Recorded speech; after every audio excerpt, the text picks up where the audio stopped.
We're going to open up our call to order, our open session at 6:06. So good evening, everyone. We are reporting on a final approval settlement for between the Fullerton School District and parents of a student, case number 2024070012, for the amount of $53,000 and $500. That's what we have to report from closed session. Now we're going to go into our Pledge of Allegiance by Sarah and Penelope. Right, too. There, we got a mic right here.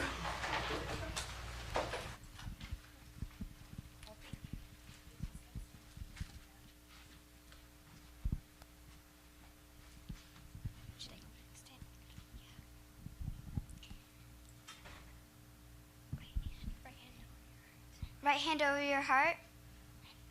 Ready, begin. I pledge allegiance to the flag of United States of America and to the republic for which it stands, one nation, under God, with liberty and justice for all. Thank you so much for that. There it was. So now we do have Penelope. Who's Penelope here? Awesome. So you're going to share and present on a presentation that you did, or a research that you did on dyslexia. Awesome. Ooh, awesome. Thank you so much. And Penelope, can I say a few things about you before you start? Dr. Hammett has... So we're very excited this evening to introduce one of Raymond Elementary's outstanding raccoons. She is a remarkable student who embodies positivity and determination, named Penelope Martinez.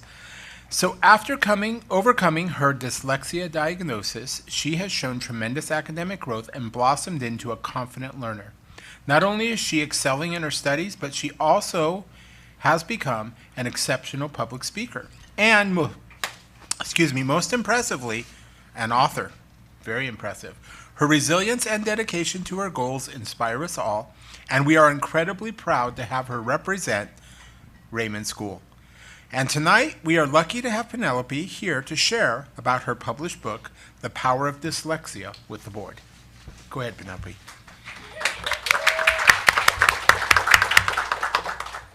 Hello, my name is Penelope Martinez, and I am in 6th grade at Raymond Elementary School. I am in Girl Scout Troop 7123, and after 2nd grade, I was diagnosed with dyslexia.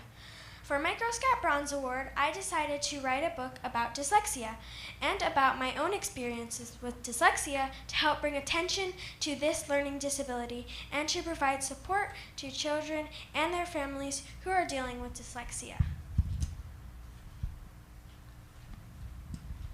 While doing my research for my book, I discovered that dyslexia is actually very common.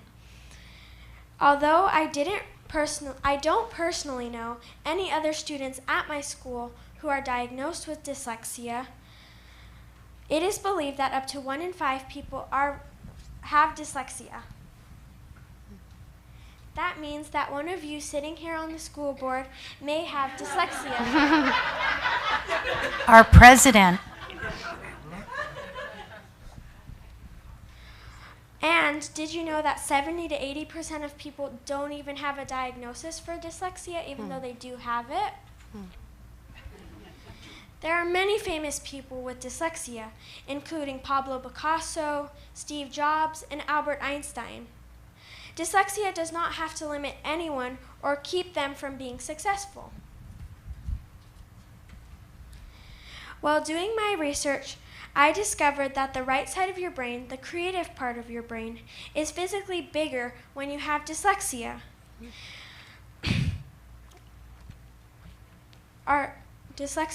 When dyslexic readers, as dyslexia, your brain is physically bigger when you have dyslexia, and that's the right side of your brain. and you use a different part of your brain when you don't have dyslexia than when you do have dyslexia. After reading my book, several of my friends said that they feel like they have some of the warning signs for dyslexia, and although they struggle to read, they have never been diagnosed with dyslexia.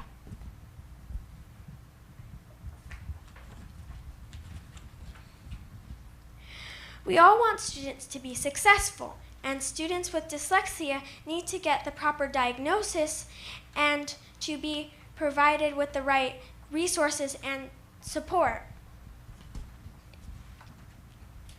For me, one thing that helps me was to have materials written and printed for me in all capital letters.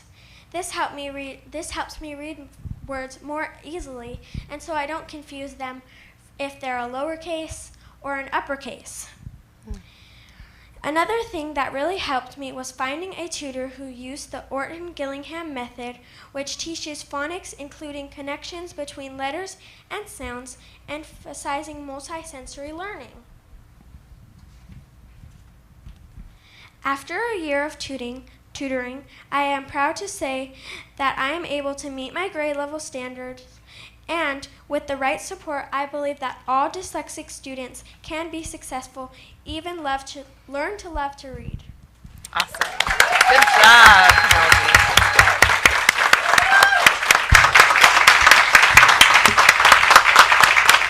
Penelope, that is great. And I just want to tell you, all the men in my family have dyslexia, and on a pretty high level, and every one of them is successful. And I wish the same for you. Do you have any questions? Anyone else? Anyone else?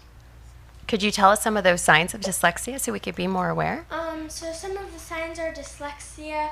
With dyslexia are like letter and number reversal, and also sometimes when you struggle to read a lot, it may be a sign of dyslexia. Yeah. Thank you. And you published this book, Yes. right? Super awesome. So yeah, it's one of those hidden disabilities that a lot of people don't recognize, that needs to bring some awareness to. So I really commend you for doing this as well too. Slight dyslexia. Kind of self-diagnosed myself in understanding reversing letters. So reading is really, really hard for me, especially off script or anything like that. So I always kind of speak from the heart.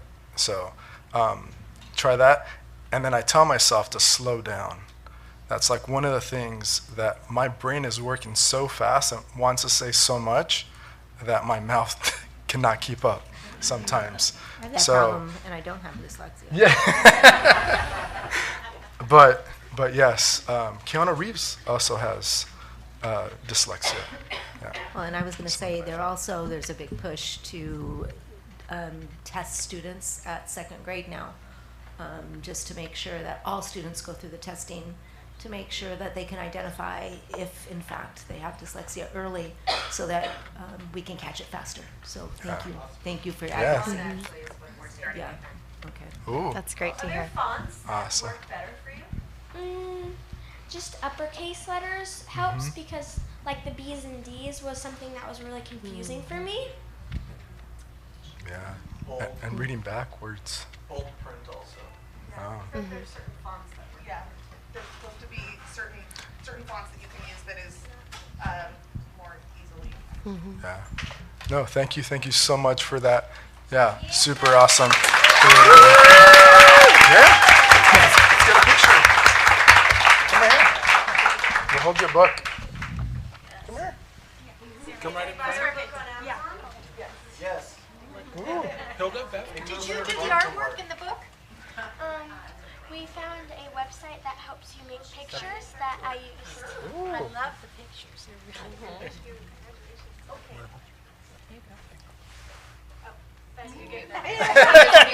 I was trying. Okay, perfect. All right. 1, 2, 3. 1, 2. Thank you. Thank you. Some more. There we go. Yes, thank you so much, Penelope.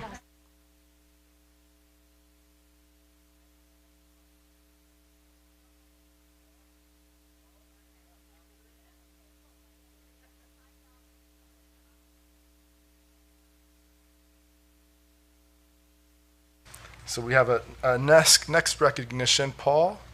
Is Paul here? There he is. Paul. We'll get you a mic. It's coming, or you can. I guess I can stand up here. Good evening, President Talavera, Board of Trustees, Dr. Hammett, esteemed colleagues, and the Fullerton family. I am excited to be here tonight to recharge a program that has been at Fullerton, but has not really been happening in the last couple years. So in working with Dr. Bob, a big initiative of his is to continue to push to build our culture and climate. And one of the ways is to bring back what we used to do, which is Catch Me at My Best. If any of you remember this program, Catch Me at My Best is an employee recognition program that is designed to allow our Fullerton School District family to refer and nominate employees for brightening their day with their exceptional customer service and/or work ethic and positive attitude. Essentially, when you can catch someone at their best. We have a system online or cards that allow you to refer employees to this program and then go through a committee for selection to be recognized here at the board meetings. So to kick it back off, I'm honored to present tonight's Catch Me at My Best recipient, who was nominated by a colleague from another department and referred forward by our esteemed Superintendent, Dr. Bob Pletka. Tonight's Catch Me at My Best is Mr. Ludwin Manzano Garcia, our classified locksmith. And if I can ask Ludwin to come on up. I'll have you join me. I don't want to be the one in the spotlight, sir. And if I can share a little bit about Ludwin. Currently, he works as the locksmith here in the district. So, as you may be aware, we need a school bond. And with that, there are a variety of locks and lock systems and lock types throughout the district. So he's got all the keys and all the access to everything. When there's a jam or something in the lock, he's the guy that's called to fix that. Ludwin started with the district almost 10 years ago in 2015 in the maintenance program and quickly worked his way up. He performed what we refer to in classified HR as working at a classification, basically a lot of terminology to say, hey, Ludwin, could you be the plumber? Hey, Ludwin, could you be the carpenter? Hey, Ludwin, could you be a building inspector for this new program?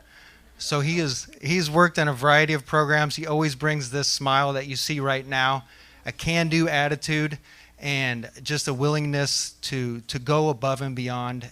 So easy to catch Ludwin at his best. So we are very excited for him. He also has really made the Fullerton family what it is. It's a family affair for him. His wife Lorena is here, who is a day custodian too at Parks Junior High, and both of their children go to Sunset.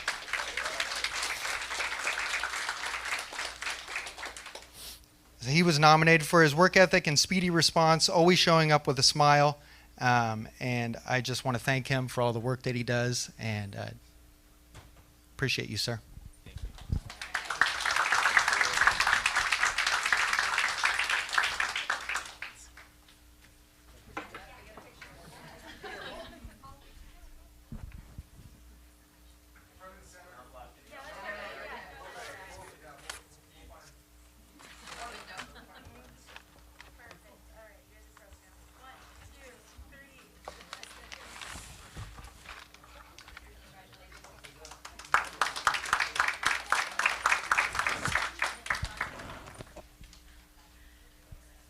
I'm so happy to hear that that program is back. Catch Me at My because Best. It's one of those programs that really allows our staff members to identify other staff members from across the board who are helping, and it doesn't take much to say thank you, right? It's that kindness. And so it's a great way for us to really show people we really appreciate them, and it doesn't cost anything, and it's something that's very simple. That we all take for granted, but I think it's a great way to be able to do that. So you say that we could go online, Paul, where are you? There's a little way we can do that online, so for those people that are listening, could community members go online and do that for a staff member as well? And I'll send an email out to the entire district so they know what the access is. Great, thank you. Awesome. Thank you so much for that, Paul. Superintendent's report.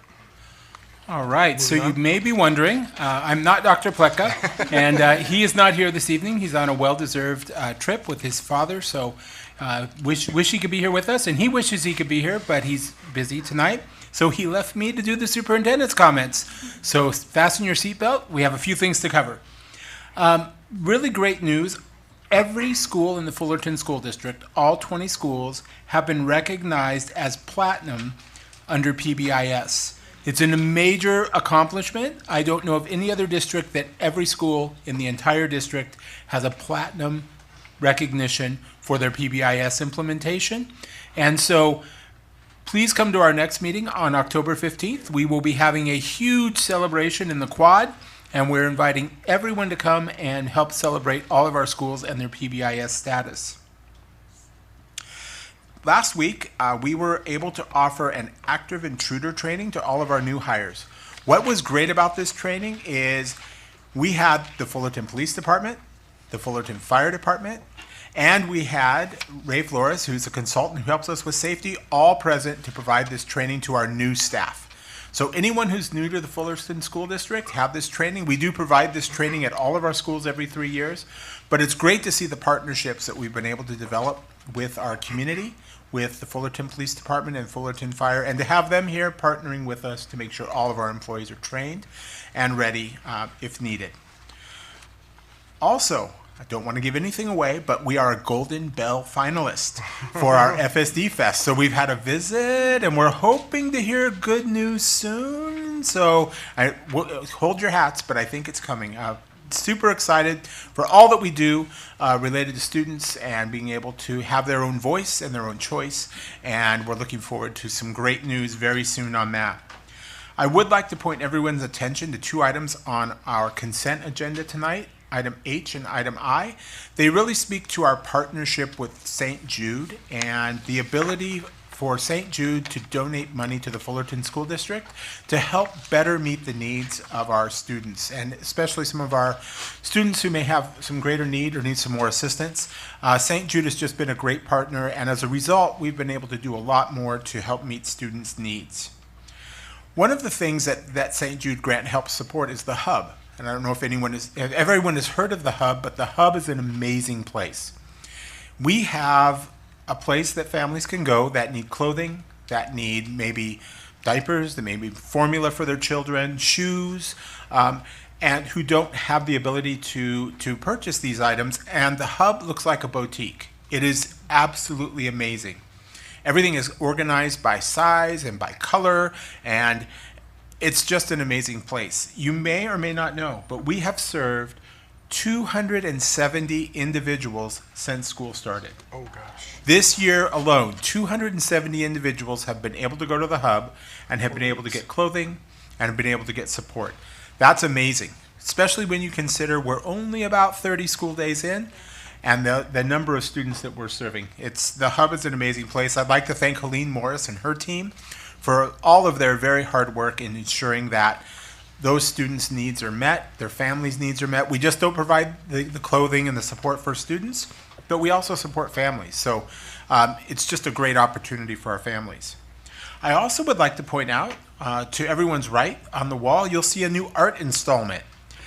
This art piece is called Weaving Together Threads of Community and Growth. One of the things that's unique to the Fullerton School District is a way that we work with our employees and with our associations called PAL, which is the Partnership Between Administration and Labor.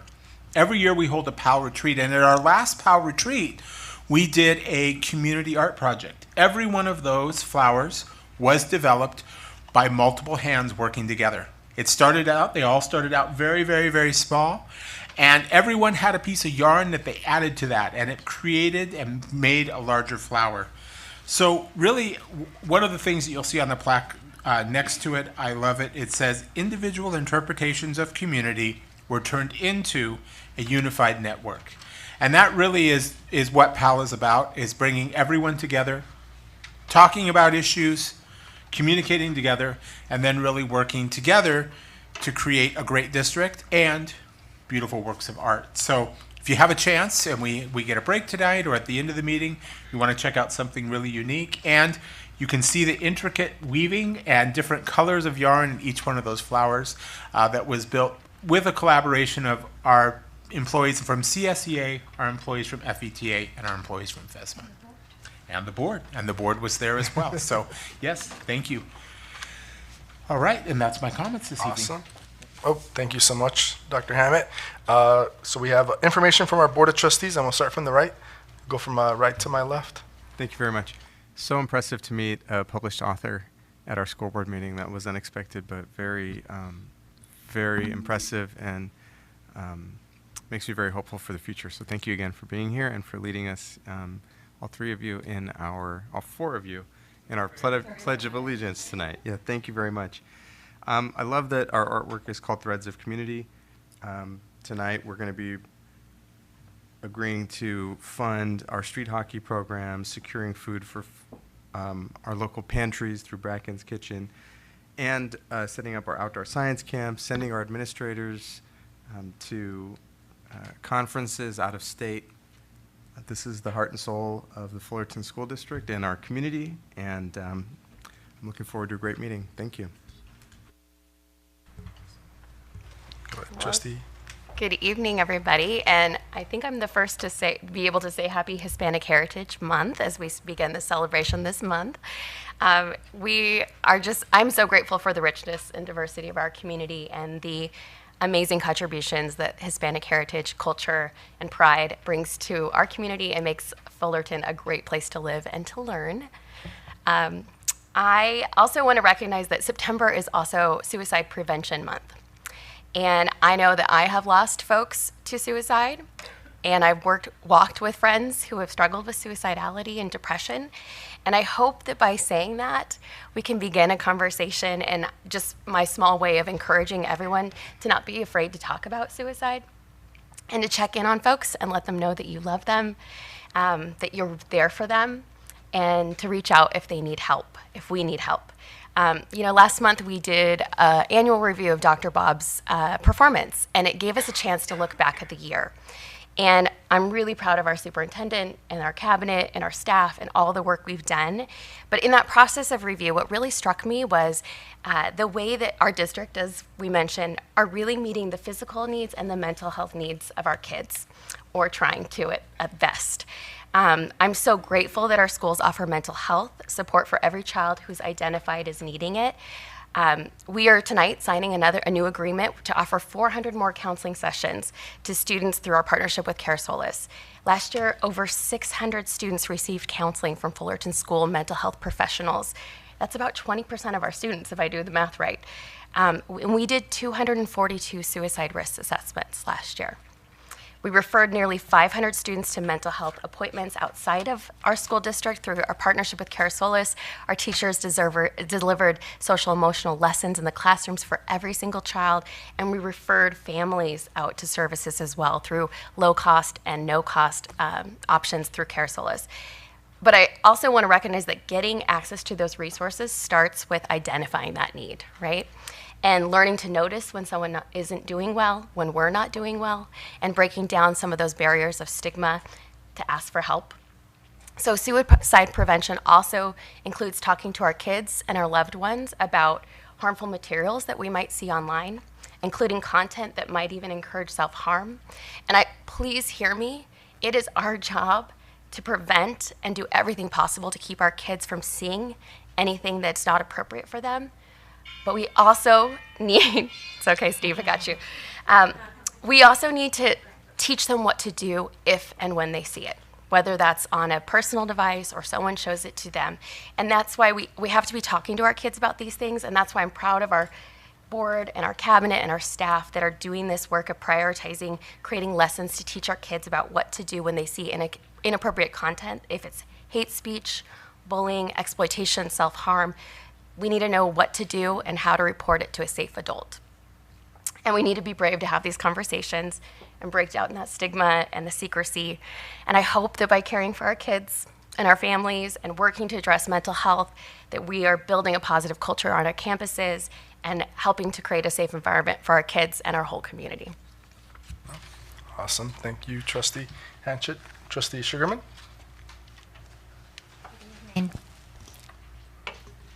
Love the book. Thank you, Penelope. That's great. It's great. I want your signature on it, though. I, too, want to say I'm excited that this is Hispanic Heritage Month. It is an important month for people to step up with pride of who they are, and each of our special months do the same thing. So let's embrace this month and enjoy all the flavors and colors of Hispanic Heritage Month. Next, today, I bet this is on all your calendars, on the top, number 1 is IT Professional Day. I know you're excited. Our Innovation and Instruction Support Team is working for us all the time, and please know that we really appreciate it. For those who are wondering, I believe we have 11,000 student devices and 200, is that correct? 200 teacher devices. Is it 2,000? Is it 2,000? Okay, 11,400 and 2,000. And their small department takes care of everything. And this district in 2024, 2025 could not get along without the wonderful work you guys do. So thank you. Next, this is the other thing you all are excited about. I know. Dr. Bob will be dancing for Pathways of Hope October 5th. Every penny he raises will go to our tiny home project. And again this year, we have to raise close to $100,000. And so every dollar counts. So if you want to watch Dr. Bob dance, let me say it again. If you want to watch Dr. Bob dance, Pathways of Hope, October 5th, the tickets are reasonably priced, and all the money goes back to our school district for Tiny Home Project. Finally, where is my Anna? Can you hit it up? Okay. Do you see what that girl is doing with that number? That is called auction bidding. You know, next week, the 28th of the month, we will be having the Fullerton Education Foundation auction. I just wanted people to know how you do it, okay? Because there may be some people who didn't know. You raise your hand, you have a wonderful. And you smile, spending the money. You see the smile? Yes. Okay, let me entice you to attend. She's happy. Let me entice you to attend. How many of you in this room have ever heard of USC? Have some of you heard of that? Some of you may even have a caring for that place. So I have, for the 25th of October, USC Rutgers 50-yard tickets. Now you might say, ooh, that's good, 50-yard line tickets. Not enough. It comes with parking. Not enough. Field passes. So you can go on the field with the players before the game, have pictures taken, go to your 50-yard seats, watch USC, maybe, win, beat Rutgers, and have close parking. That's one of the items you can raise your hand for. Second, have you ever wanted to own a sports team? Has that ever, like, when you were 8 years old, did you think you wanted to own maybe the Dodgers or something? What about the Warriors? I have owners' seats on the floor for a Warriors game. So, you know that Christmas fund? This is a good place to spend it. Money goes to our schools. Warriors floor tickets. I have, from Dr. Bob, so you know it's great, K-pop experience. You are going to have an adventure. You are going to learn AI. That's a big deal. Last year he did it as a mystery of, around town. This is focus. This is a mystery on K-pop. You learn AI. It is so much fun. I cannot even begin to tell you. Was it fun, Bev? It's fun. It was fun. And we learned AI. No dancing there, no. But you had to be able to sing. maybe you will on this one. So we have 24 spaces available, and you're going to love it, I guarantee. And the last thing I want to entice you about tonight is a jail experience. A jail experience. I didn't put a picture up for that because the last time I went, Bev and I went together, and they put us in these orange jumpsuits. I still have it. Do you? Yeah, I do. Why don't you ever wear it to the board meeting? I don't know. Oh, tonight would have been the night. Okay. You go, you learn all about our jail, you learn about histories, you get to shoot a taser, you get to shoot a gun, and you're put in simulated real life situation, and it really makes you have a greater appreciation for what our police have to do. And really, you never look at things you hear on the news with the same eyes again. So those are just 4 of the possible auction items. And the theme is disco. So guys, get your groove on.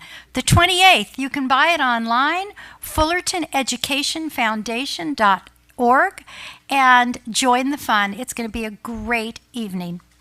That is the end of my report. Awesome, very enticing, very, very enticing if I don't mind saying. Bev? You didn't mention the food at the police department. It's not worth mentioning.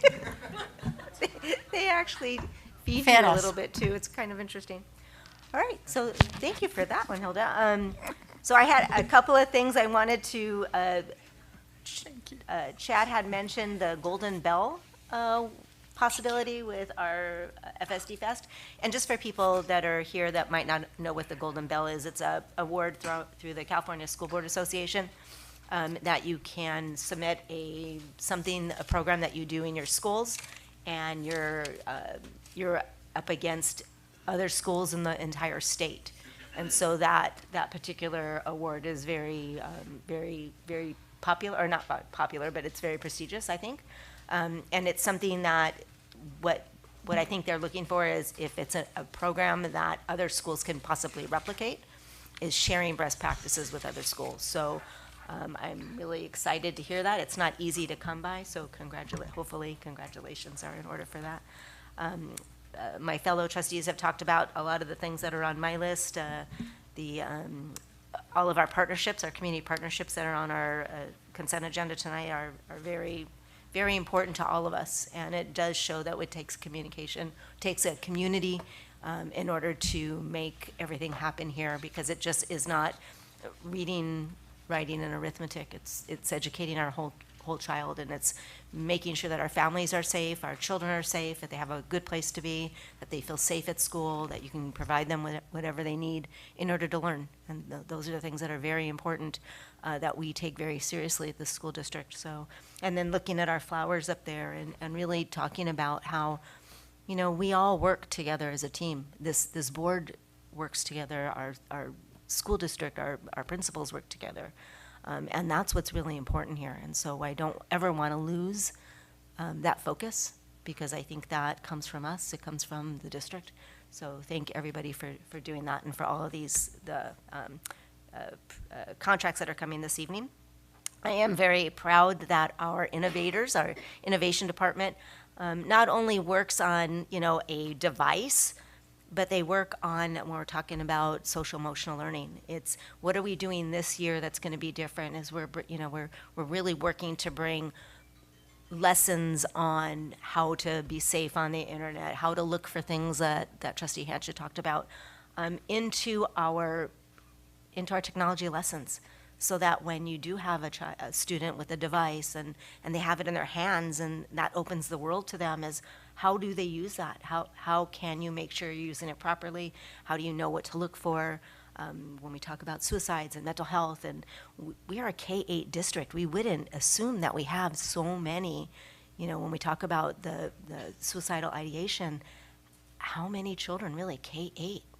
When you think about it, you think, oh, those are high school, those are college. These are our own students. And so it takes all of us here to really look at what's best for those kids and what we can do to help them. And so I really appreciate all the efforts that we all do here. The last thing I wanted to do is, instead of waiting for my report, is one of the items on our agenda tonight is we are proclaiming the week of the school administrator, right? And so I wanted to just take a moment to express my deepest gratitude and admiration for our incredible school principals, administrators. Your dedication to always putting our students and families at the forefront of every decision is truly remarkable. Time and time again, you demonstrate a commitment to serving our community with compassion, integrity, and tireless effort. Whether facing challenges or celebrating successes, you continue to go over and beyond to ensure that every student is given support and opportunities that they all deserve. It's truly an honor to be part of this community, one is driven by such a strong sense of purpose and care. I'm proud to work alongside such inspiring leaders who share a common goal, creating and nurturing a thriving environment for all. So thank you for your leadership, your vision, and your unwavering dedication to the well-being of our students and our families. We're so fortunate to have you all guiding us forward. So I appreciate all of our administrators, all of our district office, everyone who moves every day to make sure that our district is looking at what's right for our kids. So thank you. Awesome. Thank you so much, Trustee Berryman.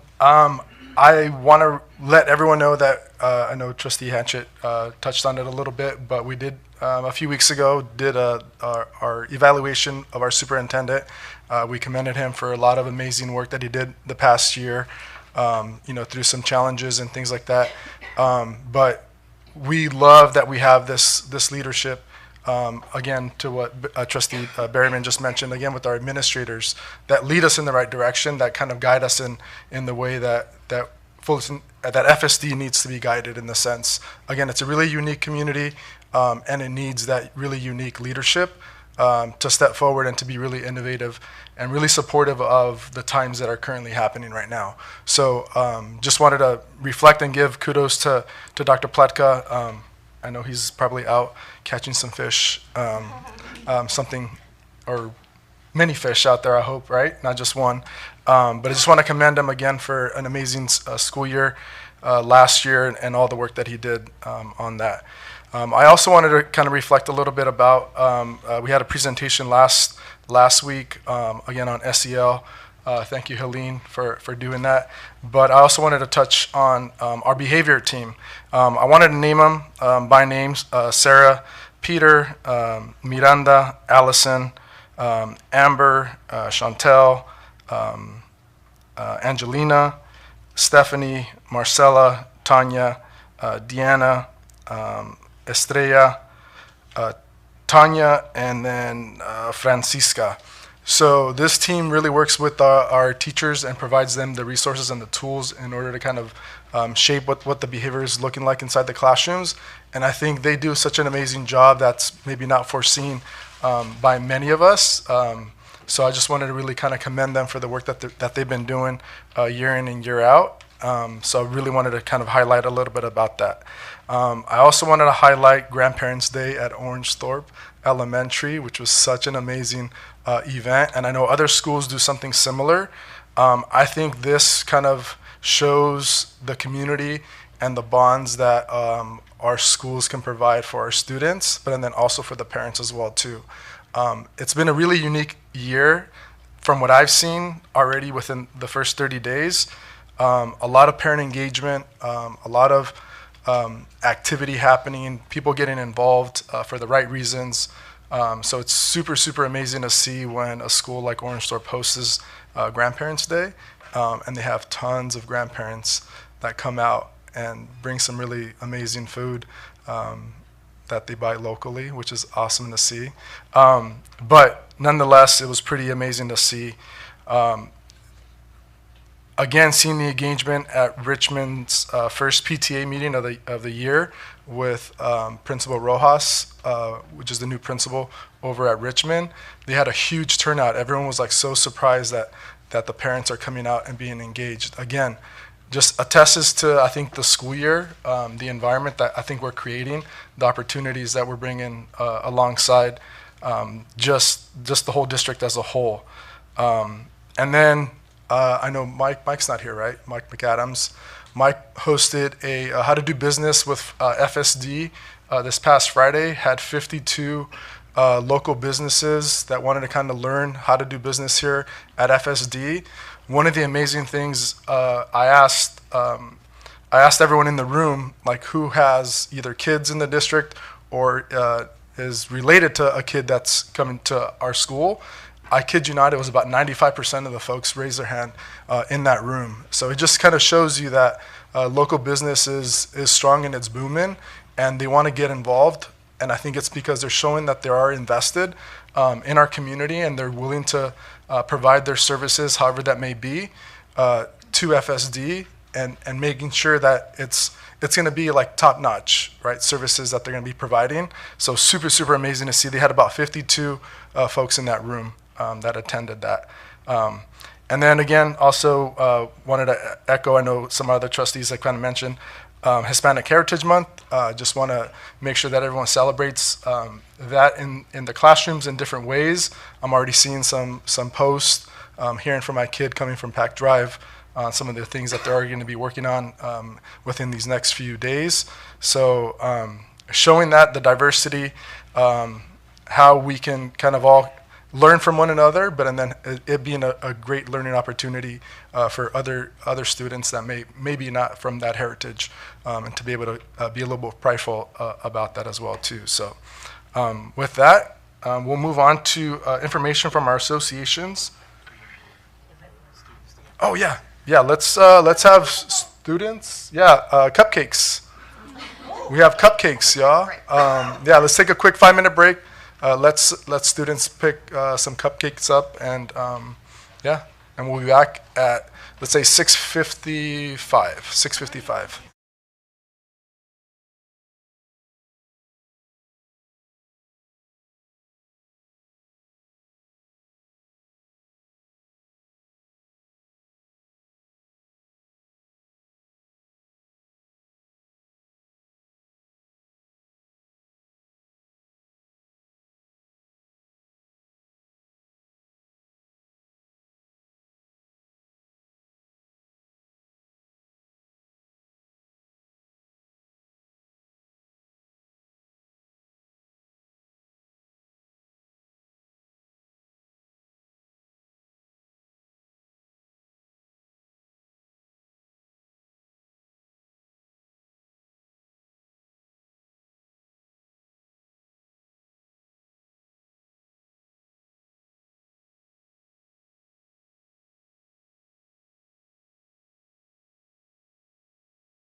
the kids take cupcakes. If you have siblings at home, make sure you Sarah, take you can take them for your sisters.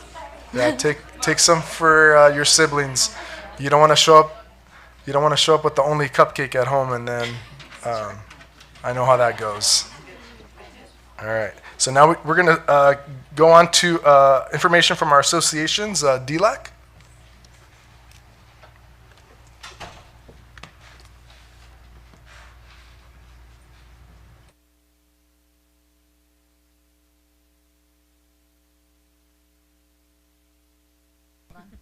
I can't see. Oh, I think it's on. Is it on? Yeah. We take No, a she told me break. to turn it on, and I'm like, hold on, I can't see. I'm too short. Had to look up to turn it on. Good evening, President Talavera, school board members, Deputy Superintendent Dr. Hammett, the Executive Cabinet, and all families present and listening. Take my glasses off.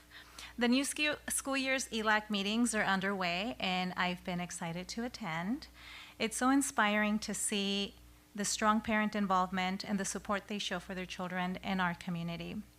Hearing their voices and watching them advocate for their children is both meaningful and impactful. We encourage more parents. I'm looking at the camera right here. We encourage more parents to join us in these meetings. They're very informative and engaging. We also want to express our gratitude to the Educational Services Department and our community schools for the valuable presentations they've shared at our ELAC meetings. A big thank you to everyone who is committed to being a part of our schools and their children's education. Your dedication it truly does make a difference, parents, papas. We would like to acknowledge and celebrate Hispanic Heritage Month, observed by many from September 15th through the 15th of October. A whole month. Our Hispanic families are proud to share our heritage and culture, and we look forward to seeing all the wonderful activities our school sites are going to be having. Can't wait to see them all. We will celebrate Hispanic Heritage Month with music at our DLAC meeting this Friday. Everybody put it on your calendar. I hope to see you all there. Friday, September 20th, 2024, from 9 a.m. to 11 a.m. at Laguna Road. Our agenda will cover a variety of topics, such as special education and our English learners, as well as how to be a volunteer at our school site, the different tier levels. So please join us. Again, I hope to see you all there. The DLAC committee is very thankful to our outstanding teachers, staff, and administrators for their hard work and for supporting our families and students. We truly appreciate you all. Thank you. Sincerely, Vanessa Estrella, DLAC President. Thank you so much. PTA? We do not have a report from PTA tonight. No report from PTA. CSEA? Yeah. Ooh. Does that come with music? Does the walk up come with music? A little bit, huh? Good evening, President Talavera, Board of Trustees, Dr. Hammett, and Cabinet and Community. I am Tatiana Ortega, CSEA First Vice President. First and foremost, like Hilda pointed out, I want to recognize a National IT Day is today. And we want to thank all of our staff that work in IT and everywhere from management all the way down to classified. They are a very big and small at the same time department, and they run so many things and tremendously. Honestly, this board meeting and how advanced it is would not be what it is today without that department and their innovations and constant new things that they're doing. I mean, hearing last week that they are turning SEL assignments and lessons digitally for our students and everything, and all the way down to our TLMAs that work in our libraries, getting those classrooms in and visiting to borrow books and helping the kiddos fix their iPads, as small as a cracked screen to the volumes not working. The list goes on. So we want to honor them today and say thank you for all of their hard work. We are a month into school, and already I know district-wide we are feeling the go, go, go with the school year. The CSEA Executive Board has been busy going to meetings and planning for the school year. I, on behalf of CSEA, along with FETA and management, have been meeting to iron out the plans for our upcoming district PAL retreat on October 24th. We are looking forward to the engaging event with all of our returning PAL teams and new ones. Speaking of new PAL teams, we would like to welcome the new principals, Dr. Rojas at Richmond, Melanie Carmona at Valencia Park, and Dr. Sobra Manzana at Maple. CSCA looks forward to working with you guys in the future. Our CSCA chapter, along with 16 other chapters in California, has been chosen to participate in Membership Unity Program, known as MUP. Marlene Acosta, and Joshua Culpepper went to a training 2 weekends ago for 3 days in Ontario to learn so very much about this program that we have been invited to. All chapters in California were given the opportunity to apply, but only 17 were chosen by our field office out of the whole state. This program is 5 months long, where we get this opportunity to empower our members with knowledge and bring us a little bit closer together. Our committee consists of, like I said, Marlene Acosta, our secretary, myself, and Joshua Culpepper, a member who works in Ed Services.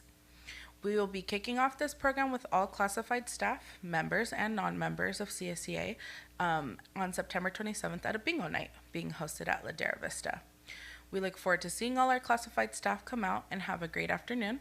One of our biggest kickoffs for it prior to the school year was these beautiful shirts.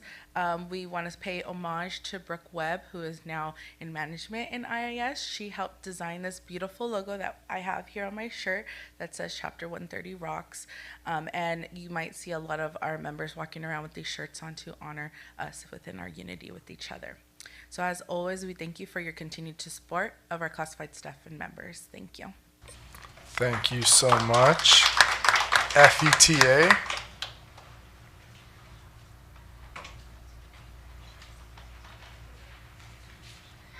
Good evening, President Talavera, board members, Dr. Hammett, cabinet, FETA members, and guests. I would like to thank the staff at the following schools for being so receptive to having me visit their sites and their classrooms this past month: Commonwealth, Raymond, my FSD Academy, Rolling Hills, Valencia Park, Orangethorpe Parks Junior High, and Woodcrest. It has been incredible to have the opportunity to see award-winning teachers work with their students. Each campus reflects the personalities of those who work and learn there. The ability to have long or short conversations with teachers, counselors, and nurses during these visits has been extremely valuable to hear both their praises and their challenges. FETA is looking forward to sharing these experiences through our continued PAL process and meetings with our board members. Our I need my Pam Vanna. Our exec board and rep council passed a motion to once again donate $1,000 each to the Fullerton Ed Foundation and to All the Arts. We appreciate the continued support from these great organizations for our staff and students. Thank you. Phil. Phil gets it. I think Yo. we already spent it.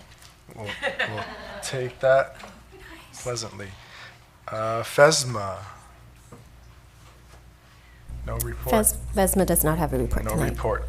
Okay, awesome. So we'll move on to public comments. So the Fullerton School District meeting here adheres to a decorum of rules outlined by Board Bylaw 9323 by submitting a public comments request slip that are available at the back left or back right hand corner. Individuals will be given 3 minutes to address the board on agenda items or non-agenda items.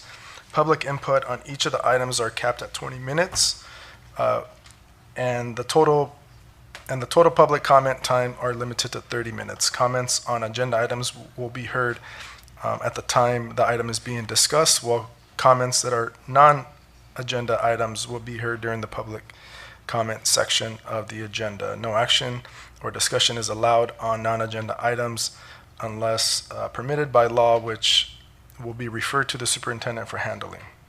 So it looks like we have 2, and we'll have the first person, Nikki. Nikki?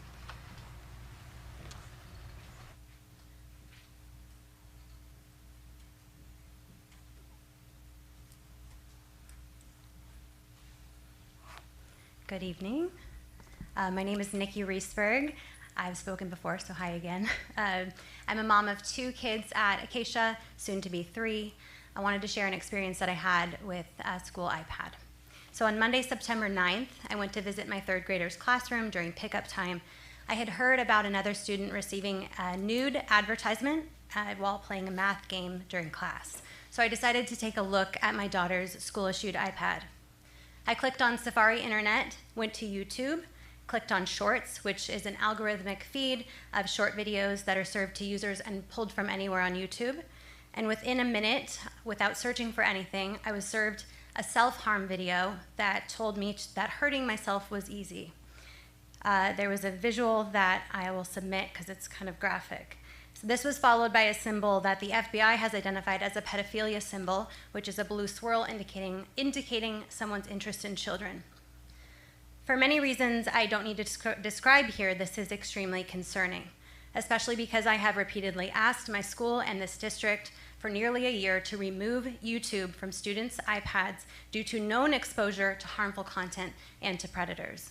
And in case anyone doesn't fully grasp the seriousness of this type of content being served to children on school devices, I want to share 2 stats with you. Suicide is now the second leading cause of death in children aged 10 to 14, and 9% of high school students have attempted suicide in the past year.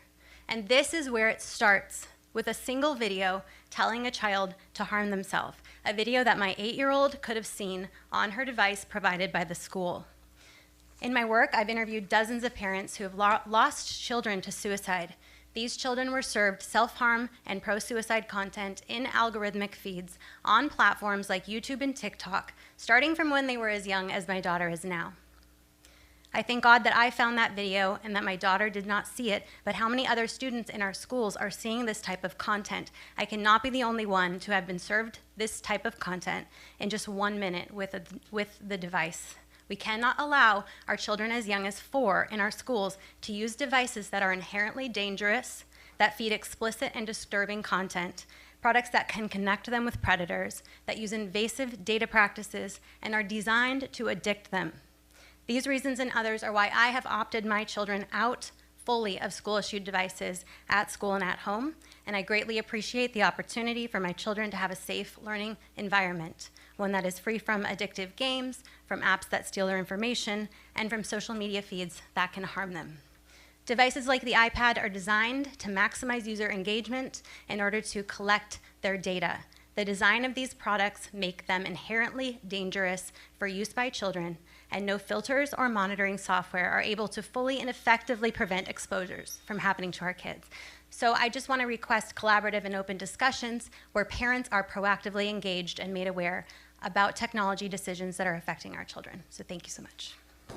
Thank you for that. Denise?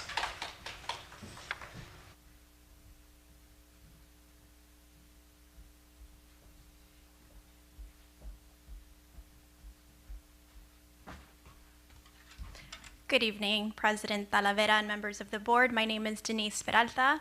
I am a parent of 2 Fullerton School District students. I am here to echo the shock that, like Ms. Riesberg, I felt while watching a self-harm video on a school-issued iPad just 1 week after a nude AI image appeared on another student's iPad. These events certainly raise questions about the safety of technology and whether there are measures in place to ensure that students are not being exposed to harmful images, videos, and other information on school-issued devices. The events I just outlined were raised to the attention of Mr. Jeremy Davis, Assistant Superintendent of Innovation and Instructional Support, but some questions remain unanswered. Were these incidents isolated, or are they part of a broader, more widespread issue? What is the internet filter? How often is it updated? And how is its effectiveness measured? What is the process for reviewing and subsequently approving apps on school-issued devices? I want to emphasize, we want to be partners in this process. We want to better understand how technology is approved and reviewed prior to it being used by students. Currently, all information on your school district website is geared toward parent and student action, but with no information available on the district's process for approving apps. We would like to see an item on the agenda at the next board meeting that includes not only answers to these questions, but also actions focused on ensuring that technology is safe. This concludes my comments. Thank you for your time. Thank you so much. We're going to move on to Section 6, approving minutes from the August 20th. Do I have a motion to approve minutes from August 20th? I move to approve the minutes from August 20th. Do I have a second? Awesome. We have a motion and a second. Everybody in favor? Aye. Awesome. Passes 5-0. Approving the agenda for today. Do I have a motion to approve agenda for tonight? I move to approve the agenda with a addendum to discussion or action item 10D. 10D. Yep. Have that on there. So with that, I'll second that. we have a second. Everybody in favor? Aye. Aye. Perfect. Congratulations to Karen Yingling and her desire to serve. Yes. And it looks like we had a big turnout for that as well too, to kind of echo a little bit about parent engagement and community getting involved in our school district. Definitely. Moving on to Section 8, the public hearing. So now we're going to be going on into declaring a public hearing at 7:13 at this time. So we'll be following with public comments regarding the availability of textbooks and instructional material that are right. Who is that? Oh, Dr. Brown. Bring us to this.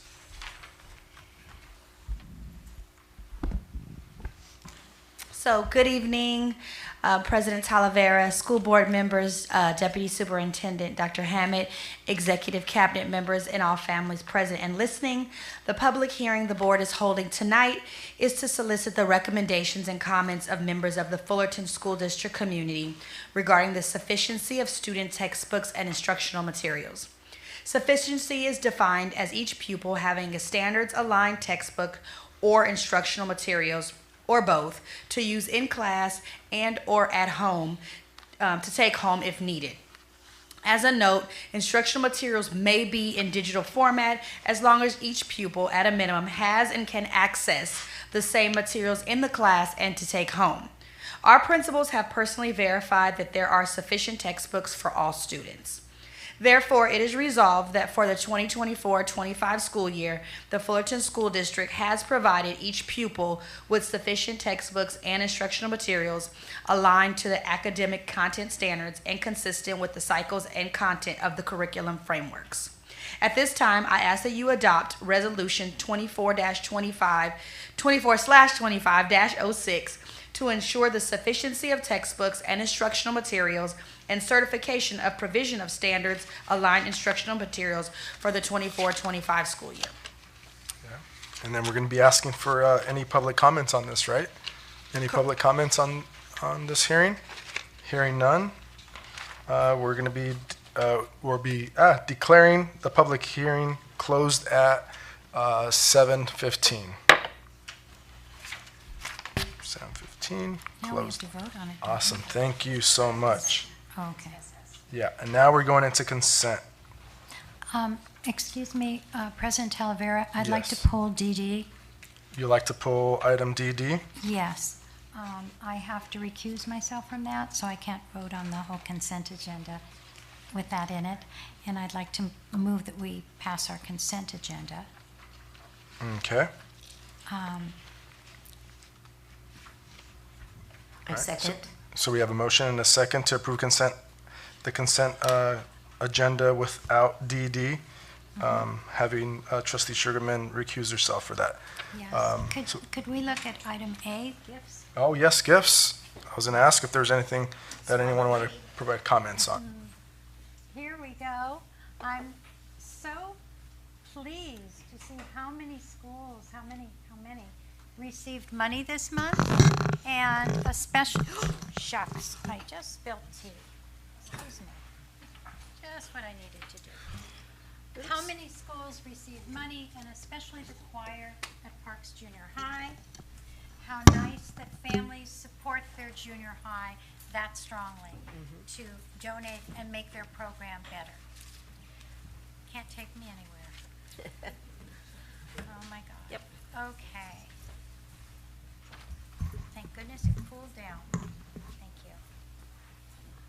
I speak on a couple? Or are you still going? Just, I wanted everybody to be, there's a second page, and more, thank you. Whoa.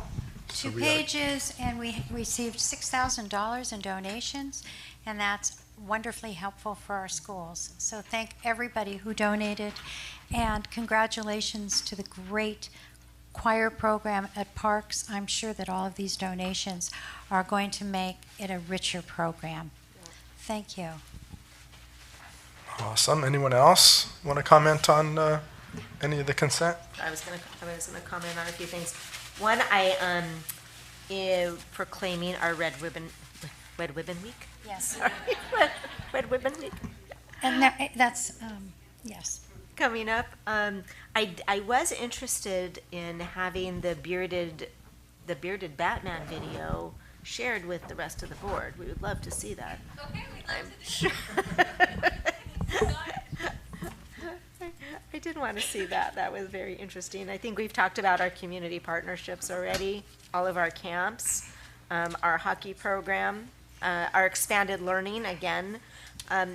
The other thing is that we have a couple of programs here, and I know a lot of times we really concentrate on our elementary schools with our extra classes after school and such, and I'm really happy to see that our junior highs are hopping on board with STEM and financial literacy. I think is really, really important. And middle college. And the middle college. I think, hopefully that financial literacy and the entrepreneurship class or session will be a success and be able to move on to other schools. I always give Christian a shout out because Promelli video is from one of our own, Christian Lamelli. That's his own he's a CEO and president of that company. And so I always love to. Went through Hermosa Drive. From Hermosa, right? I always love to approve those. So thank you for everything. The other thing was a School Smarts parent engagement program. I know that that's a great PTA program that has been around for a long time, and in really integrating arts with parent engagement and student learning. I think it's a really great program. I'm hoping that, and I think I've mentioned this, is getting a list of just the classes that we're providing to our parents and our community so that we as a board can stop by and kind of see what's going on. So thank you. Trustee Hatchett? Yeah, I think we've already mentioned just appreciation for some of our community partners. St. Jude Medical Center with 2 grants this time that we're approving, over $360,000 that are going to help us support our families, especially families that are experiencing homelessness, and staff to meet the needs, and just really, and then mental health support for those families and kids too. So we're really grateful for the partnership that St. Jude is investing in our community. And Bracken's Kitchen also, I know, saw was a new contract that we're doing, or continuation of a contract and expanding it so that we have food that is provided frozen, prepared meals every week to communities in Woodcrest, Commonwealth, Valencia Park, and Pack Drive. And I've had their food at some of our events, and it's good. And we're really excited and grateful for that opportunity to support families as well. And yes, we're excited about Week of the School Administrator because we love our principals and our staff and appreciate all the hard work that they put in every day. So give your principal some love that week, right? That's sure. The week of October 13th through 19th. Maybe bring her coffee, bring him a treat. For sure. Trustee Thakor, anything? No? Yeah, science camps, again, amazing to see, especially early in that we have schools and principals planning that super early in the school year and getting those kind of moving forward. So a lot of kudos to that for those that are already scheduling those out. So awesome. Moving on to item, motion. So, yeah. Yeah. So do we have a motion to approve the consent? I think we have a motion and a second. So in a second. Everybody in favor? Aye. Aye. Awesome. 5-0. And then item DD, can we get a vote on that with? I move to approve item DD. I'll second that. Everybody in favor? Aye. Aye. And then we got the one abstaining. So 4-1. Perfect. Now we're moving on to item 10. Rob? Okay, Or do you everybody's leaving because they thought that I was, well, the joke's on them. They thought I was going to be giving the presentations tonight. Damien. But actually, I didn't know if I was going to be able to be here tonight. So Damien is going to be going over. You go. He's going over item A and item B.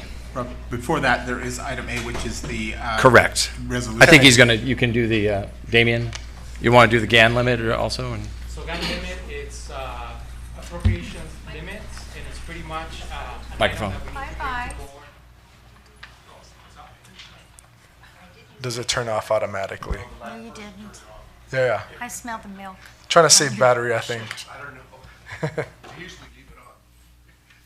It's off. So before anything, good evening, President Talavera, board members, Dr. Hammett, and Executive Cabinet, and all the guests that are here. My name is Damien Ibarra, and the first item that we are bringing to board tonight is the GAN limit, or the appropriations limit. So this is a form in the United Actuals. It's a 3-page formula that you'll see. And pretty much what it is a law that passed back in 78, 79, making sure that government spending or school district spending, it's maintained at the same level as then.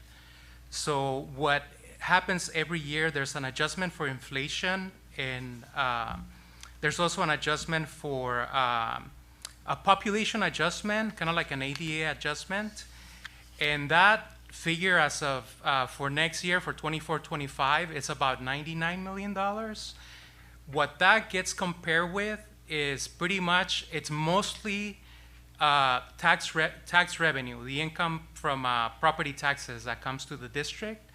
And the level of those taxes are like around $68 million right now, so we're way below that limit. So we are fine with the numbers right now as far as the GAN limit. And again, this is something that it's a requirement for it to be passed every September, and we got to bring it every year.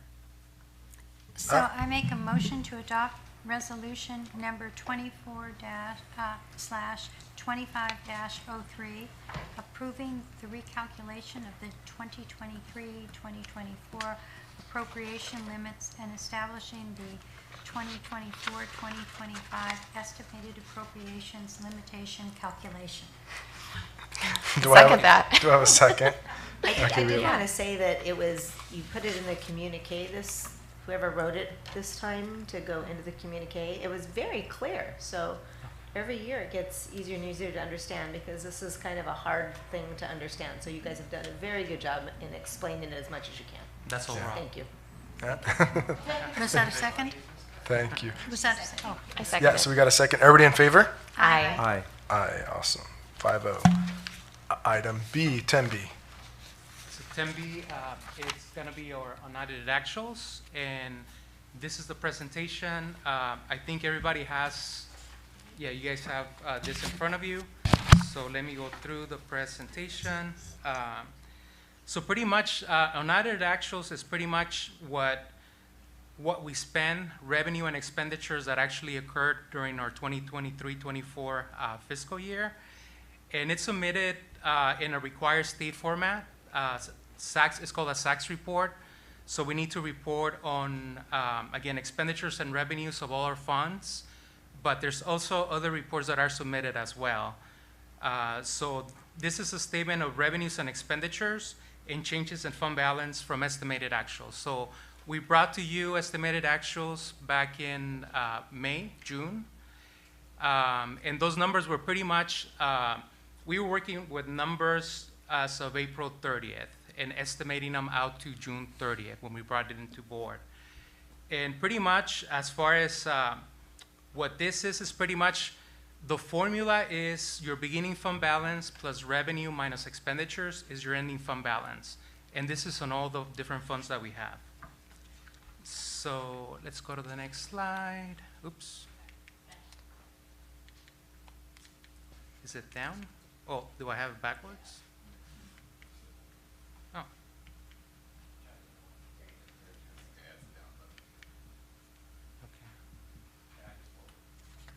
Back is forward? Okay, there we go. So this is pretty much the comparison between estimated actuals and unaudited actuals for revenue.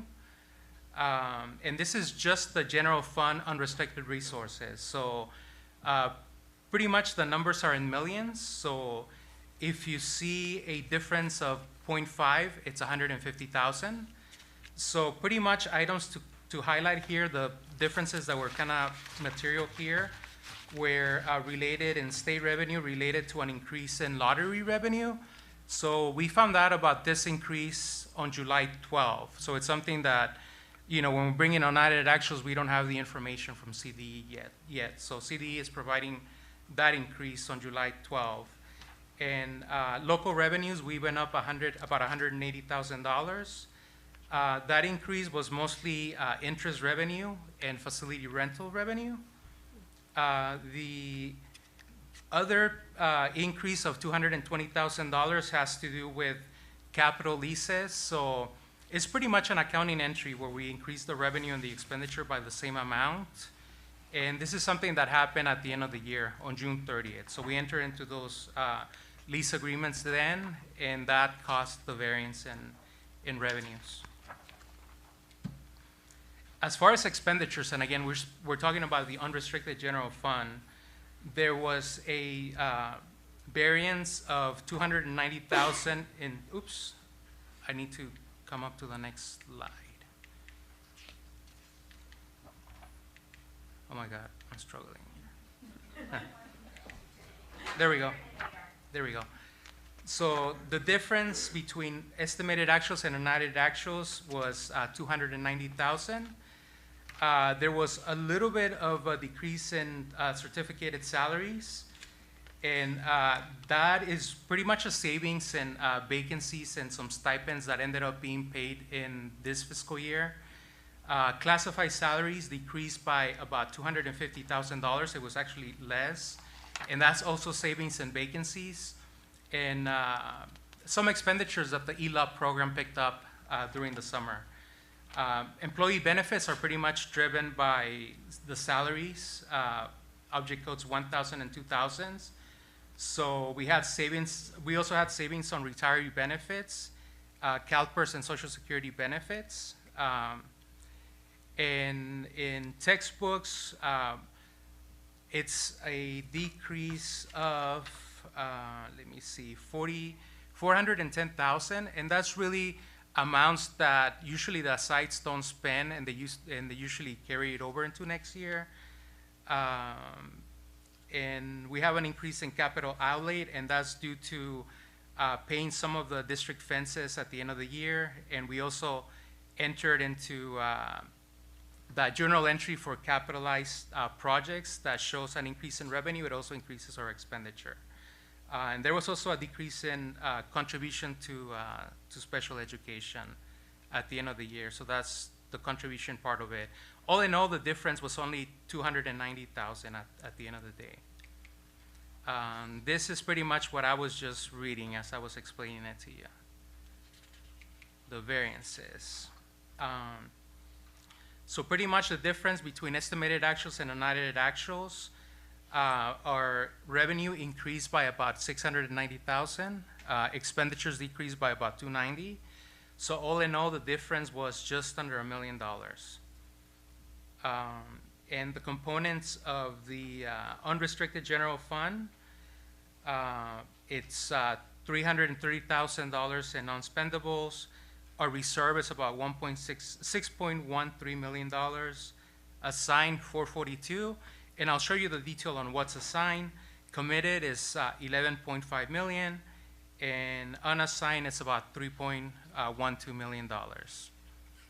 So in this slide, I will show you what makes up that $4.4 million of assigned items. And the first 6 items are carryovers. So the first one is LCFF supplemental revenue, so that carries over into the new year. LCFF base, we allow the school sites to carry over the funds that they didn't spend out of their cost center 304 base, so we carried over $893,000. Ed services is gonna carry over about $294,000. St. Jude Mental Health Grant, CWA, is going to carry over to 21 from last year. Information Systems is going to carry over about $405,000. STEM is going to carry over $3,600. And there's $2 million that are also assigned. $1,250,000 is for textbook adoption, and $750,000 is for deferred maintenance. So that's what makes up that $4.42 million from the previous slide. Happy to over that $893,089. They are. When is the next textbook adoption? I know we carry that over until we have to do the next adoption, right? Yeah, the next textbook adoption is coming up right now. We're doing history, social studies, and then after that, it'll be math. So then the next part of the presentation is pretty much comparing, again, the unrestricted general fund, Fund 1. We're comparing this year's unaudited actuals versus 22-23 unaudited actuals. And in the next slide, you're able to see pretty much the difference in revenue between 22-23 and 23-24. The big jump in LCFF sources is our LCFF revenue, and part of it, big part of it is our 8.22% COLA that we received in 23-24. Also, part of that increase is our increase in supplemental concentration funding. That's $2.8 million, and that has to do with our unduplicated pupil count. So that number increased this past year, 23-24, and that gave us an additional $2.8 million compared to the prior year. The increase in TK funding is $278,000. So those are the parts that account for that increase of $7.8 million. The increase in state funding is other state is related to state lottery and mandated cost revenue. Local is pretty much interest expense. Interest rates have been high, and we've been earning higher interest rates at the county. That's where our money sits with the County of Orange. So we've been able to earn higher interest. And facility rental also increased in 23-24. And Jeremy and his team have been able to work on E-rate revenue. So some E-rate revenues has also been coming in 23-24. Can I ask a question on the facility rentals? Is this the first year that we're seeing an increase in revenue? I want to say since COVID, this is the largest increase since COVID. Since then? So, okay. Yeah, is it a significant amount that we're seeing, especially after we took back the field, Scott? I know you're still here. Yeah, since we've taken back the fields, it's been growing slowly every quarter. We're getting more rentals out of our fields. Awesome. Does that include facilities like when churches or different community groups rent the spaces as well? I'm just curious what is it more fields or space, like buildings? It's buildings as well, fields and buildings. Mm-hmm. More on the fields though, because if there's other events like that that's for our kids, we reduce those rates. That's the parents don't have to pay for that. So we get most of our revenue probably from the fields. And the difference in other financing sources has to do with that accounting entry related to lease agreements for tangible and intangible lease, where the revenue and the expenditures increase. So we had $560,000 in leases in 22-23, 23-24, we had far less than the prior year. Moving on to expenditures, the difference in expenditures is $7.58 million. And I mean, a big part of that increase has to do with our 2.5% ongoing increase, salary and benefits, and our 1.5% one-time increase in 23-24. Other notable increases to note has been an increase in insurance premiums, consultants and contracted services under services and operating, and there's also been an increase in special education costs. Moving on to the general fund balance. So pretty much in 22-23, we started the year with $26.49 million as a beginning fund balance.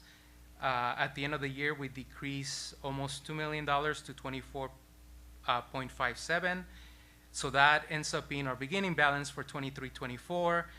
There we increase about 930,000 in 23-24. So our ending fund balance, unrestricted fund balance, is $25.5 million as of June 30th, 2024.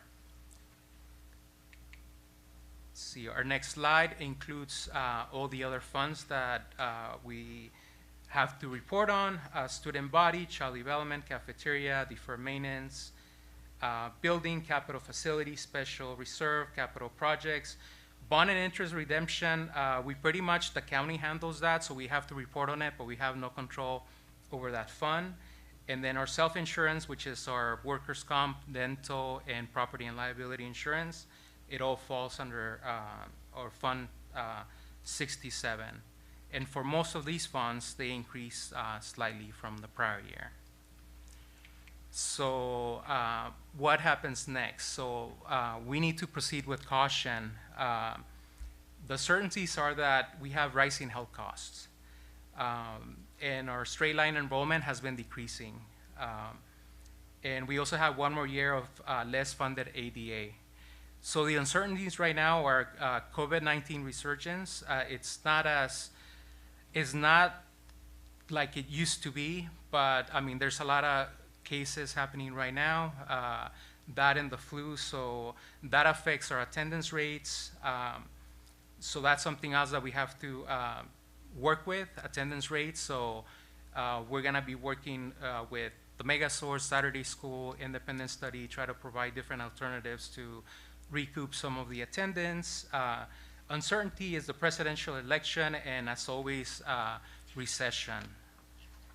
So what are the next steps? So the next steps are, tomorrow morning we get to submit the unaudited actuals to OCDE. We continue to monitor enrollment, and again, working on ADA. We are working with our auditors to complete our independent audit, and we're in the middle of that. And at first interim, we get to go ahead and work on our 24-25 budget. We'll get to work with cabinet. We'll get to work with all the principals or all the managers, all the budget managers, and we get to come and present to you in December, first interim. And let me see, and next slide. So a big thank you to the business division, pretty much all the district divisions, Ed Services, Human Resources, IAS, and Maria Hill, and our payroll department, Joan DeClaro, and our accounting department, and Dr. Coughlin and Jahaira. You know, big thank you. They're the ones that really put in the work, so I want to thank them. And this was a successful year, and I don't know if you guys have any questions. Makes you look good, huh, Rob? Yeah. No, thank you so much, Damien, for that. Super enlightening. Thank you for that. Questions from fellow trustees? I think my question is just general with our attendance rates, or with our with attendance rates. Understanding that COVID is kind of going around and kids are getting sick and not coming to school. Are our parents open to independent study at all? So I can speak to that. Either one. I'll let Chad go ahead. We just had a meeting this morning, so. Yeah, so yeah. just they're very open. The laws did change. It used to have to be absent for 3 days in order to initiate an independent study contract. Now it's 1 day. Last year we had a total of 1,800 independent study contracts for the whole year. In the first days of school here, we already have signed 1,300 independent study contracts. And so our team, led by Danielle Guerrero and Erlinda Soltero Ruiz, are really working hard to get as many parents as we can to help their students recoup their learning and therefore help us recoup attendance through those independent study contracts. We're anticipating that we will have nearly 10,000 independent study contracts by the end of this school year. And with those independent study contracts, are they, we have somebody at the district office that does that, correct? That's correct, yes. And they work with the teachers of those students, or is it more generic than that? It depends on how long the absence is and how long the student's going to be out. If it's a shorter contract, it's generally more generic. If it's a longer contract, then we generally interface with the teacher and try to align the learning with what the student missed during the time that they were absent. It's a lot of work. Whole team. Yeah. Anyone else? No? Perfect. All right. Thank you. Thank you so much. So it looks like this is a long one, but I think we need to have a motion to adopt, right? Approve. Okay, I can make the motion to approve the 2023-24 unaudited actuals and revise our budget to fund all the other things. Second. So we got a motion and a second. Everybody in favor? Aye. Aye. Awesome. 5-0. Perfect. Item C, which is, that's you, Chad. Yes. So this is a memorandum of understanding between the school district and the California School Employees Association, Chapter 130, about retroactive sick leave, vacation, and holiday pay. As we worked with our pals at CSEA, we determined that there was a way that we were calculating pay, or actually leave balances for holiday, sick leave, and vacation pay during summer school only. So this was not during regular school year calendar, but during summer school. That required us to go back and do a recalculation for some employees because they weren't accruing enough vacation, sick leave, or holiday pay. So this goes back till the 2021 summer, and it provides this new accrual method that corrects it and brings everything into alignment with Ed Code for 2021, 2022, and 2023. Perfect. Any questions? No? I had some No. questions. Go Do you ahead. know about how many folks this will affect? In total, there were about 90 employees. Okay. And so it looks like some people who were not paid appropriately for holidays, like they were working a holiday, will get a check for that difference. That's If correct. they weren't given the appropriate amount of sick leave or vacation, does that just sort of accrue into their account, or do they get paid out for that? It accrues into their account. And does it expire, or can they use it anytime? Sick leave never expires. Okay. And then vacation pay, generally the way vacation pay works is it accrues year to year up to a maximum amount that can be accrued. And then over that maximum, anything over that is paid out. Okay. So at this point, do they get like an extension if it was from 2021, or would they just be paid out if they We'll missed some work, vacation? we'll work with each Working on the- employee Okay. individually to determine what works best for them on that. Okay. If someone's no longer working with us, do they get to claim this? If they're no longer working, they will still get to claim this. So if it was holiday pay and they have that, they will get that paid. If they were, if it was vacation pay, when an employee terminates, that vacation pay goes with them, so they will get that. And then if it's sick leave accrues, Mhm. and if they get a job with another public employer, they will be able to Okay. transfer that sick leave, for example, to another school district. That's great. Would they have to contact FSD to find out, or are you just going to send checks to We're just all going to send it previous out. employees? Don't have to contact us. We're just going to take All care of right. it. Good deal. Awesome. Do you have a motion to approve this? So moved. Yeah, second. Everybody in favor? Aye. Aye. Aye. Aye. 5-0. Awesome. C. Moving on to item D.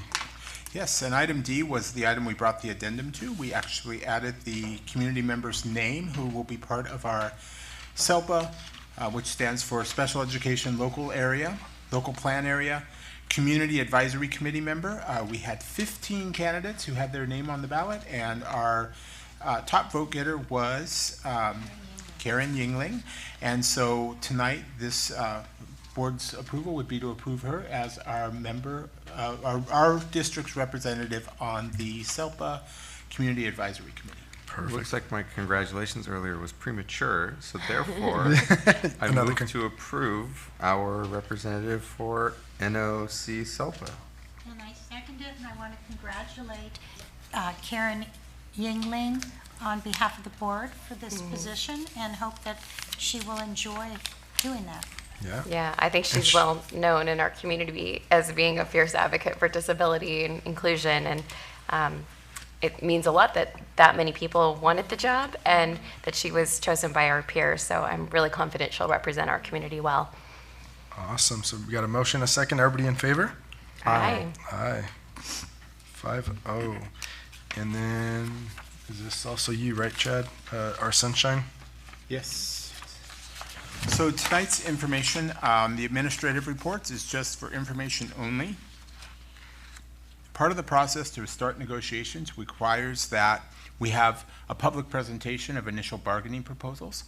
So tonight, item A is the proposal for Fullerton School District's negotiation proposal to the Fullerton Elementary Teachers Association. So this is just to allow this to be publicly aired out for the community to look at. Item B involves the proposal of Fullerton School District to negotiate with CSEA. And then item C is the sunshine of the Fullerton Elementary Teachers Association 24-25 negotiation to, or proposal to negotiate with the Fullerton School District. At our next meeting, we will be bringing our proposals back, the Fullerton School District proposals back. We hold a public hearing to allow the public to have the opportunity to speak towards them.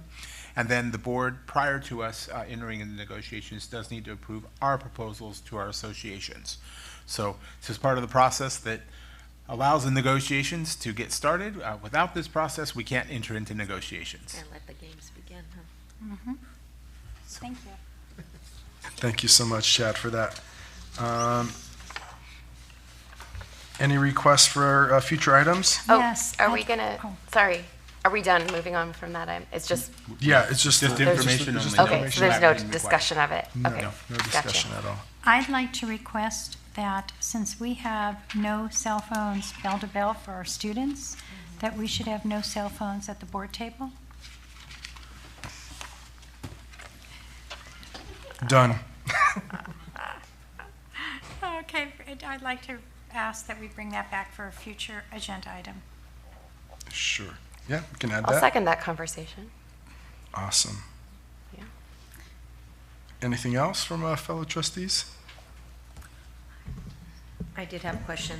I don't know if it's a communique or what, but I think that the public speakers today probably brought up something that I think is hot on everybody's mind, and as other parents are listening and as we're all listening to find out how, what are our safeguards, how can we make sure that our students are not seeing a video. I mean, that the concerns concerned me. And so I'm thinking that they were asking that there would be some kind of agenda item to make a presentation to at least talk about what those safeguards are and how our district is protecting our children. So I think that's I personally think it's a very valid something to bring up. Maybe if it's not next month, because I think we have a pretty full October meeting, but maybe somewhere in the near future of doing something again. Because I do think that, other parents are really very interested in hearing that as well as us. So. We do have a very full agenda, so next meeting, so if October or November, depending on what meeting would best fit, that would be best. I'll second. Yeah. But could we maybe, I do know our October meeting is going to be very packed. Can we do November? November? Whenever they can fit it in. Yeah. Sounds good. We'll figure out. We'll look at that. And so you're thinking a presentation, discussion? I do, because I believe that with a communique, we get that information, and I think we get a lot of information, so we already know a little bit more than what our public knows. Yeah. And I do think that as we are, live streaming these and Mhm. as people are very concerned, those are very legitimate concerns. And so I think bringing it Yeah. up in a forum like this, I think is good because I think others need to hear it. Sounds good. That's And it'll be my- specific to just like the apps and things like that YouTube. that are The protections. Filtering, what the internet what the access. process is. So I can. Okay. Yeah. I mean, I wrote what they were saying. And I so- know Jeremy's been doing some work to look at Right. YouTube use, Right. who's using it, for what purposes. And How do we and I know learn it's more not about something new that? for Uh-huh. them. I know they're working on that, but our public doesn't. And Yeah, I think that absolutely. making sure that our public knows what we're Mhm. doing, so that we Mhm. understand that we do protect our children. That Mhm. we've done our best as board members and as cabinet to really protect our kids, and it's not something that we take lightly. Yeah, absolutely. Yeah. You have what you need, right, Jeremy? Yeah, I'll rewind because I know there were a number of questions that were asked that I haven't seen before that the parent had commented that were missing. So I'll rewind and be happy to do Perfect. that and sort of redo it. The online safety presentation we've already done, just sort of add to it and go a little more in depth on certain pieces. Yeah, be happy to. Well, and I think hearing Sounds from our good. teachers too, which I know you've been doing some research with our teachers to find out how they're using these apps, what are used for educational purposes, that balance with how do we safeguard and protect our kids from things that are inappropriate. What does that balance look like for us? And, do we want to discuss if we're striking the right balance? Sure. Sounds good. Anything else, fellow trustees? No? Yeah, I wanted to share with trustees. I know that we were briefed a few months ago about our district being flagged for disproportionality, identification of students with disabilities, and that's not necessarily a good or a bad thing. It's just something we want to learn more about and follow and understand. So I asked Dr. Chad for a meeting to learn more about that. I've just wanting to understand that and root causes and patterns and how we can support that work. And I asked Bev if she was able to come join me tomorrow. So that's something we're going to have a conversation about. But I also wanted to make sure that it's something that we as a board are discussing and can, as we learn more, put it on our agenda as something that we as a board can support our staff in what they're trying to learn and what they're making sure that if there's a need for us to support them with policies or priorities, that we are aware of that information. So just wanted to let you know we're trying to learn more. We want everybody to learn more so that we can be a supportive board for the work that's being done. This is tomorrow? Yeah. Good notice. What time? Oh, well. It's just we can schedule another Yeah. meeting with you if you want. I'm just, because of Brown Act, I just asked to meet, but I think it's something that I think we're all concerned about. So I wanted to make sure it's something that we're able to address as a board going forward. Sounds good. Anything else? Then with that, meeting's adjourned at 7:54. Oh, that was pretty good. I think we were 10 minutes off from what they predicted, right?